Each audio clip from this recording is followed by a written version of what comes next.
Today's video, we're going to go through how to bind sensors and other components on the Trane CH530 chiller controller. Um, you need the Trane Techview software in order to do this. So if you watched my previous video, I run through how you can get the software downloaded. I discuss where to get the Java software and the Techview software, and it has everything you need in order to bind components. Aside from the Windows laptop and the Trane Techview software downloaded on it, you're also going to need an RS-232 serial to USB converter for plugging into the controller. You're also going to need a South Pole magnet for binding each component. So first you're going to need to get connected to the controller. So start up your computer, open the Trane Techview software, and plug in your RS-232 USB converter to the software first. Once you do that, go ahead and plug it into the little bottom port on the bottom of the CH530 controller. I have a little picture there. If you just look at that, there's a little door you slide open and you can stick your serial converter in there.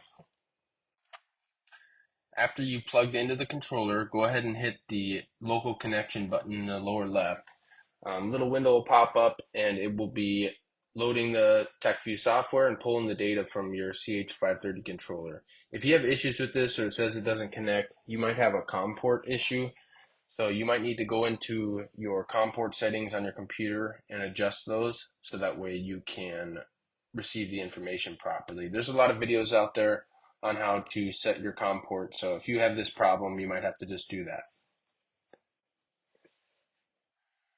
Once you're in the software and the controller data has been pulled in, go ahead and hit the little view tab in the upper left-hand corner and select the binding view from the drop-down.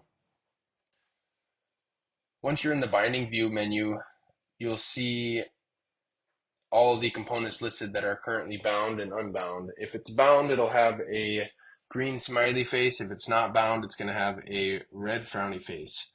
So go over to the component that you want to change out, and first you want to verify that you're looking at the right component. So go over and click the LED on button and then go to your component and your LED should light up.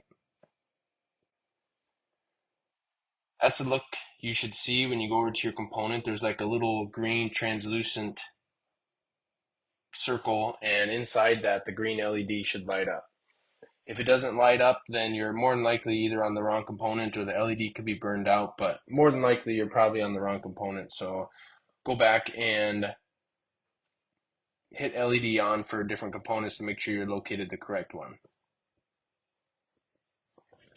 Once you verify that you're on the right component, you'll go back to your binding view menu and you will click the unbind button there, and that will basically disconnect it from the Trane network.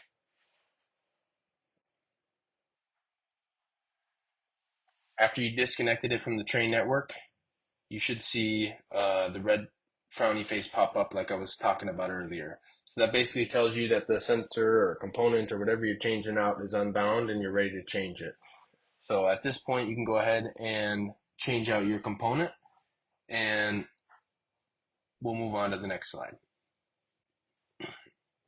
So once you've changed out your component and you're ready to get your sensor or expansion valve or whatever you have rebound and reconnected to the network, you'll go back into that binding view menu and you'll select bind. After you select bind, you'll get this little pop-up that appears.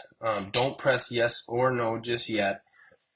Basically what this is it's making sure that you are selecting just the component you want to change. So take a magnet, a South Pole magnet, so like maybe the end of a nut driver bit or just a magnet if you have a magnet laying around, and go over to the sensor, and where that green LED was lighting up before, you're going to need to put your South Pole magnet on it, and the LED will illuminate again. So in this picture you can see that I did that. I took the South Pole magnet from a nut driver and lit up that green LED. Now you're going to go back to the controller and go ahead and select yes on that little pop-up that popped up before. After you select yes, the sensor is going to go ahead and go through its rebinding process, and it should be rebound, and you should now have a green smiley face instead of a red frowny face. Once everything's rebound, you're done, you're ready to go. Everything should be connected and reading properly. If you want to go back to unit view, you can.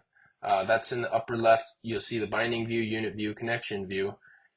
Select unit view and you can go back and double check that your sensor or transducer or expansion valve is actually connected and that it's reading properly. The readings are accurate for what you should be expecting. Once you are complete with everything here, you'll want to log out of the Trane Techview software before disconnecting your RS-232 converter. Thank you guys for watching.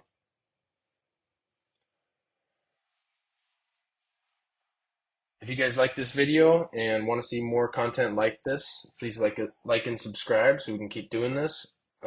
If you have any video recommendations or something you'd like me to discuss or go over or break down a little bit more that maybe I didn't do in this video, go ahead and let me know in the comments section and I will get back to you and I'll try to make a video for you. Thanks.